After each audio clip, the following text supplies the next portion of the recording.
Bismillahirrahmanirrahim. Assalamualaikum warahmatullahi wabarakatuh. Sobat-sobat, kita bersama lagi di channel saya dalam dakwah Islam pencerahan. Sobat-sobat, melakukan amalan bid'ah sulit, ya, merepotkan, membebani, dan banyak memakan biaya.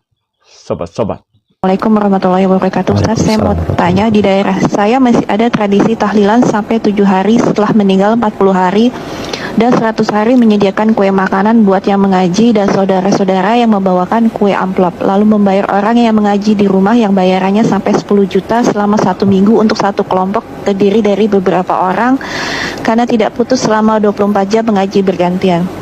Sehingga yang saya dengar total biayanya bisa mencapai 40 jutaan Ustadz, dimulai dari pemakaman, membagikan amplop orang-orang menyolati sampai tahlilan 100 hari, membagikan buku Yasin dan besi makanan yang dikemas dengan wadah tempatnya baskom yang biasa ingin terlihat wah. Jujur saya kaget dan memikirkan bagaimana mungkin setelah meninggal saya membebankan biaya yang jumlahnya tidak sedikit. Apakah memang harus seperti itu Ustadz? Bagaimana hukumnya? Jazakallah. acara peringatan kematian yang populer dikenal dengan nama tahlilan luar biasa, cukup banyak dan sangat banyak bagi orang-orang yang ekonominya menengah ke bawah.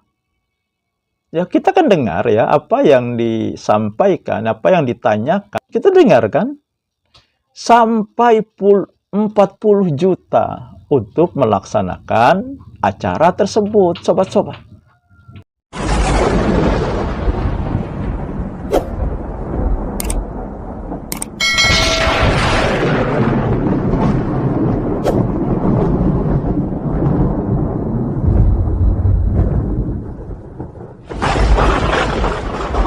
Makanya ya, menjalankan yang bid'ah itu sulit, menyulitkan, membebani, dan memerlukan biaya yang banyak melaksanakan amalan bid'ah.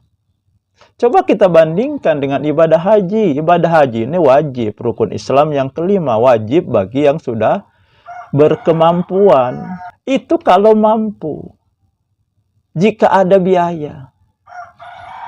Ya, jika belum, ya belum wajib. Ya, tidak boleh sampai berhutang. Tetapi, ya, acara peringatan kematian tahlilan yang bid'ah. Bid'ah itu dilarang oleh Nabi. Bid'ah itu sesat, ancamannya neraka. Ya, kok rela ya mau melepaskan duit sebanyak itu? Itulah makanya menjalankan yang sunnah itu ringan, mudah, tidak merepotkan, tidak membebani, ya, tidak memerlukan biaya yang banyak, seperti yang disampaikan oleh ya Ustadz. Ya, berikut ini sobat-sobat. Ya jemaah, kita masih melihat tradisi-tradisi di masyarakat yang menjadi sebuah ibadah sebenarnya, bukan tradisi, karena mereka melakukan itu dalam rangka mendekatkan diri kepada Allah Azza wa Jalla. Kalau ukhti bertanya, apakah seperti itu memang yang harus dilakukan? Sehingga ukhti ini berpikir gimana kalau aku mati nanti? Harus menyediakan uang 40 juta atau 30 juta yang akan menjadi beban buat keluarga. Apakah memang seperti itu yang diajarkan? Sehingga kalau nggak seperti itu, engkau nggak akan diampuni dosa-dosa.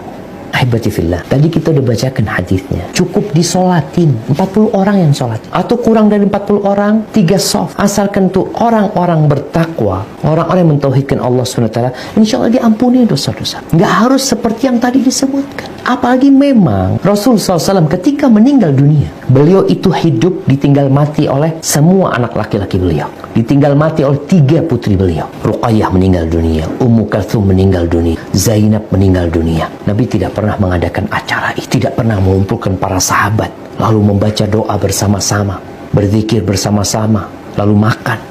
Nggak ada. Ketika Nabi SAW meninggal dunia, apakah Abu Bakar melakukan itu? Tidak. Ketika Abu Bakar meninggal dunia, apakah Umar melakukan itu? Tidak. Ketika Umar meninggal dunia, apakah Utsman melakukan itu? Tidak. Ketika Utsman meninggal dunia, apakah Ali bin Abi Thalib melakukan itu? Tidak. Nggak ada. Terus gimana supaya diampuni? Betapa mudahnya sunnah Rasul SAW. Biaya yang perlu itu adalah biaya untuk pemakaman. Ya, kalau harus beli tanah, harus beli kafan, ya, itu biaya yang dikeluarkan. Adapun mensolatin tanpa biaya, kita bicara ikhlas lillahi ta'ala. Setelah pemakaman apa yang dilakukan? Selesai, nggak ada apa-apa. Kayak gitu, Ustaz. Ya seperti itu Nabi SAW. Jadi kalau ada yang mengatakan bahwasanya orang yang meninggal dunia yang tidak ditahlili umpamanya dikatakan seperti bangkai, apakah benar engkau mengatakan itu? Benar engkau mengatakan. Bagaimana Rasul SAW ketika meninggal dunia? Seperti bangkai. Bagaimana tatkala Umar meninggal dunia, Abu Bakar meninggal tanpa acara itu semua, dan kau tahu nggak ada acara itu, lalu dikatakan bangkai. Maka cobalah kita melihat Islam ini agama yang indah. Sunnah Nabi SAW itu ketika engkau meninggal dunia, engkau dimandikan, dikafani, disolati, kuburkan, selesai. Terus Ustaz, masa nggak ada acara macam-macam? Ya terus berdoa keluarganya, tetangganya berdoa, tetangganya Ustaz bikin makanan buat yang meninggal dunia. Iya, buat keluarga yang meninggal dunia, kirim makanan buat mereka, ya, kita takziah mendoakan mereka. Seperti itu. Ini afwan, ini yang anak ketahui. Bagaimana di masa Nabi SAW? Kalau mungkin ada yang mengetahui selain dari itu, mengatakan enggak, Nabi juga ditahlili Ustaz. Oh ya, silahkan kita dikasih tahu kalau memang itu telah dilakukan gitu jamaah.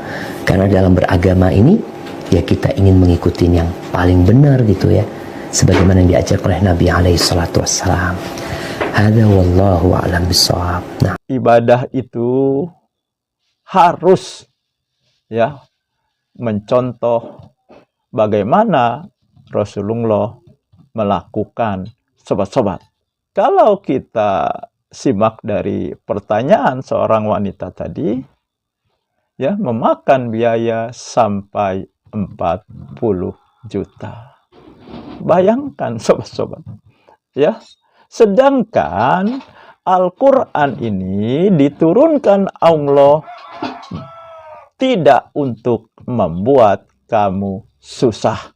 Nah, ya, saya kira itu saja sobat-sobat yang ingin saya sampaikan. Semoga ini menginspirasi dan mencerahkan.